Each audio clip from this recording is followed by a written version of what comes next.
Superman is a character that finally feels culturally relevant again. Okay, maybe that's a bit harsh, but that's how I feel.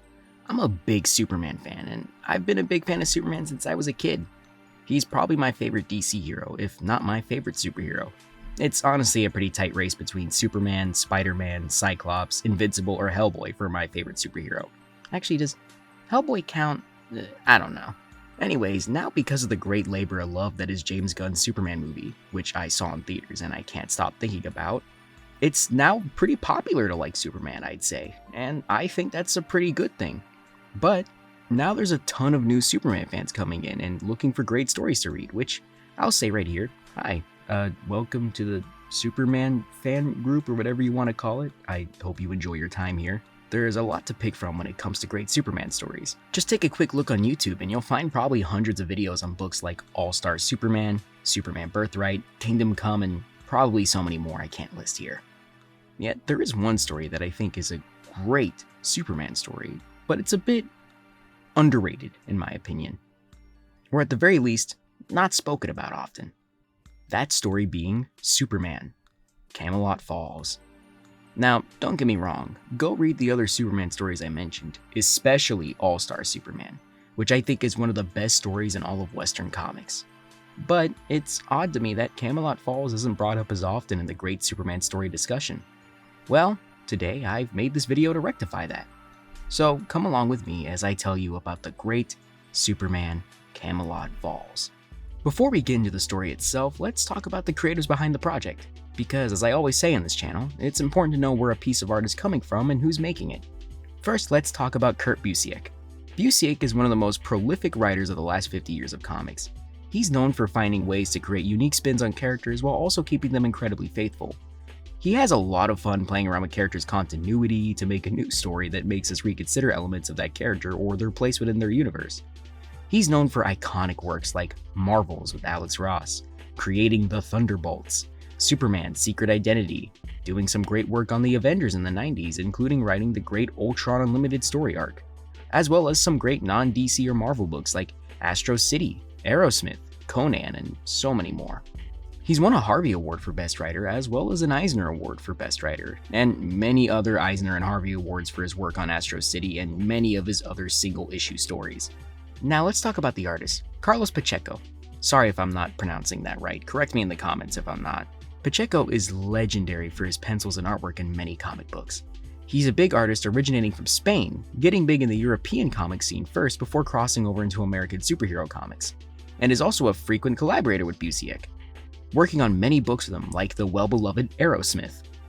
He's known for having a very bold style, full of unique posing, dynamic character shapes, and having very exaggerated proportions. It's not as cartoonish as, say, Mike Wieringo's style, whom we discussed in my Fantastic Four video from May. Go watch that, it's really good, it's probably the best video I've ever made. But it's still very vibrant and just fun to look at. And from what I understand, Pacheco is very influential in Spain.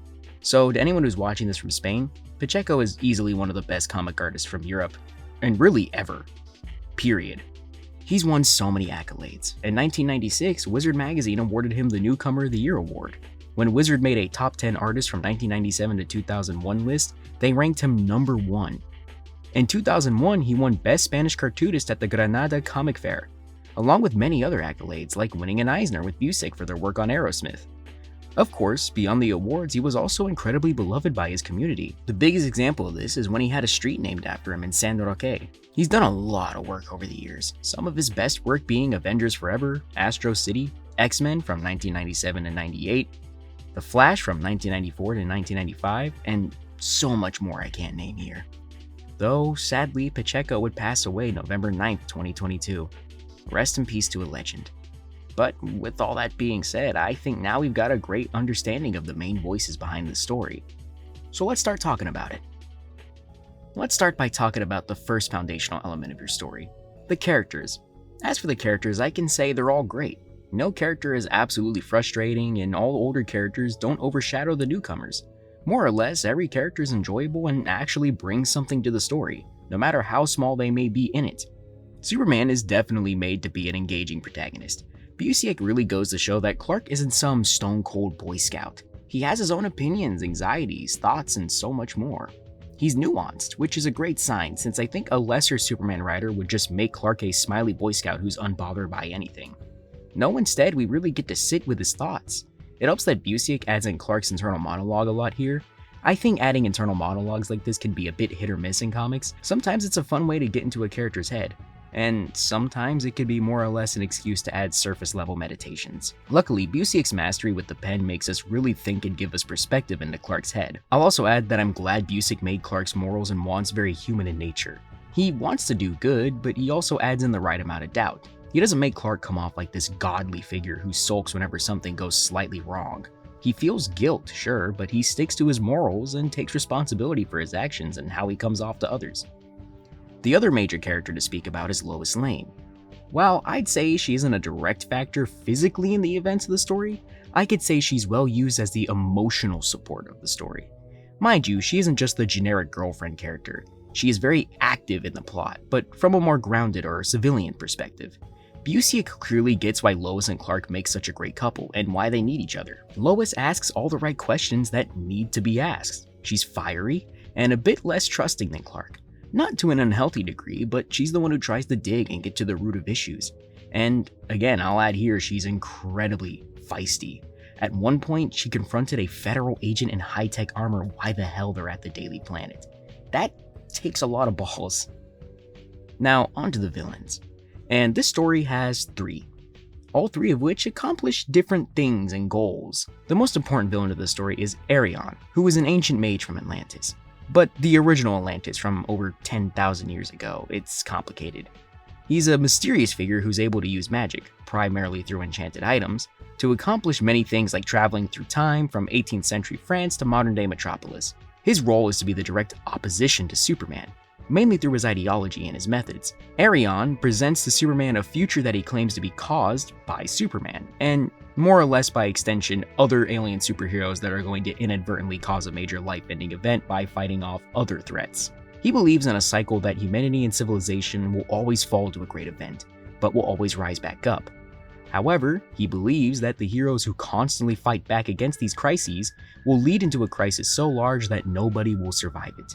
Because of this, he targets Superman, the epitome of superheroes in the main DC universe. He shows on the timeline of events that he will create and lead to a destroyed future where humanity slowly dies out. But it's not that simple. He believes he needs to enact his plan to save the world and hopefully avoid a larger cataclysm. More or less, making current civilization die so it could be reborn later. He goes about this by first making his point less directly, using his magic to make events happen to make a point to Superman, trying to indirectly make Superman agree with his point of view, which doesn't work. This leads to him eventually getting more and more and more direct. Essentially, he takes a sort of role like an arrogant philosopher, someone who may make good points but is far too stuck on his own perspective that he will take the world into his own hands instead of finding alternate solutions. He's very intriguing. The second primary villain is Subject 17. The engaging thing about this villain is that he takes the role as Superman's foil in this arc. And yes, I know Arion is the villain, but not every villain is a foil to the protagonist. Subject 17 makes a great foil because he's sort of an inverted Superman, both literally and metaphorically. 17 is also an alien immigrant who landed on Earth and didn't get to meet his family or interact with his birth culture. However, unlike Clark, he was taken in by a military force and was experimented on since birth. Another aspect of this character is that he doesn't pass for human the same way Clark does. Thus, 17 faces more direct discrimination due to being a more apparent alien. They've seen both sides of humanity. Clark is raised by loving parents and seeing a lot of the good in humanity, while 17 has only seen the worst of them. They're both powerful aliens to this world, but Clark is human and deeply loves humanity, but 17 hates humanity and wants them all to die out. Of course, this all works because Subject 17 makes us realize a lot about Superman's unique identity. 17 works as both a great physical threat and an emotional one. And finally, we get to our third villain, Kyber. And he's really cool. I like his design, but he doesn't really have much of a presence in the story, or rather, he isn't an active threat in the story. In a sense, he's more like the overarching dread of the story. The only thing I can really compare him to is like Palpatine in the Star Wars original trilogy. We don't really see much about him, kind of getting small tidbits here and there, until he eventually is shown on screen and his master plan can finally unfold. A sort of dark shadow creeping in over the edges of the story. He's this character that has had so much impact on the world and the story, yet without ever being seen. The mere idea of him coming out of the shadows is enough to force Arian to essentially try to save humanity by destroying it. But a story isn't just its characters. Your characters obviously need to exist within a plot. And well, I think the plot here is solid. But I do have one critique. I think at times the story can feel a bit too jumpy. It could feel as if Busiek is trying to fill in a lot of ideas in a very short amount of time. For example, while I like the character Subject 17 a lot, most of his character development is saved for small pages or is mostly off-screen. I know this is a Superman book, but I do feel that with some more time and development, 17 could have become an even iconic Superman villain. I feel like an easy solution to this would have been to make the story last maybe a couple more issues, at least 2 to allow for some smoother addressing of information to the audience, and also allowing more time to dig into the themes of the story. That, and I feel like there's a lot of great scenes with Kyber, but I also feel like we mostly only learn to fear him by seeing the aftermath of his actions, rather than seeing it in real time. Now, maybe this is intentional, but I feel like if there were more scenes we get to see of Kyber either in the past, present, or future, it could really ground how terrifying this villain is, instead of just telling us he's terrifying. Though overall, I guess saying I wanted more is not the worst criticism in the world. In a sense, it shows I clearly enjoyed my time reading the book. I just maybe wanted a bit more time to dig into it is all. Of course, the third core pillar of any story is the themes of which a story tackles, and this story, from my perspective, has many themes, of which the first theme I believe is predeterminism versus choice. I feel like this is the most obvious theme of the story, at least on first read. Arian represents the idea of predeterminism, fate, or events/actions that will inevitably be taken. More or less, he is simply stating that we are all part of a cycle and there isn't much of a way to fight against it. The only way we really can fight against it is by making extreme changes or extreme events to happen. Whereas Superman is on the side of choice. Sure, there could be the chance that his good deeds might just be fighting off evil for now, only for a stronger one to rise due to the quote-unquote universal cycle. However, everyone has a choice, and Superman believes that Arian doesn't get to make that choice for everyone. Plus, with how dynamic time and society can be, it's very likely Arian isn't in the right at all. Obviously, this is one of the main reasons why these two have such an extreme ideological clash. Free will versus fate will always be a heated debate, with many ways to handle it. Though I think the story does lean on the side of choice, since it makes it clear that the way Arian represents fate is incorrect. This is mainly shown through a scene between Superman and the Phantom Stranger. Now, the Phantom Stranger is a character who is just as powerful a mage, if not more powerful, than Arian. In this scene, the Stranger takes Superman to the future after Kyber and Superman have had their future conflict. Of course, they see all the damage, but the Phantom Stranger makes it clear that this is only a probable timeline. The Stranger goes on to state that, yes, there is always an ever-present darkness that gets stronger the more you fight back, but just sitting down and letting it do what it wants is not the right way to handle it.